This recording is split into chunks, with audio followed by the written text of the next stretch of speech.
and the tortoise. A hare was making fun of the tortoise one day for being so slow. "Do you ever get anywhere?" he asked with a mocking laugh. "Yes," replied the tortoise, "and I get there sooner than you think. I'll run you a race and prove it."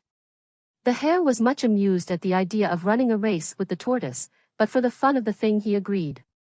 So the fox, who had consented to act as judge, marked the distance and started the runners off. The hare was soon far out of sight, and to make the tortoise feel very deeply how ridiculous it was for him to try a race with a hare, he lay down beside the course to take a nap until the tortoise should catch up. The tortoise meanwhile kept going slowly but steadily, and, after a time, passed the place where the hare was sleeping. But the hare slept on very peacefully, and when at last he did wake up, the tortoise was near the goal. The hare now ran his swiftest, but he could not overtake the tortoise in time. Moral of the story: the race is not always to the swift. Thanks a lot for tuning in.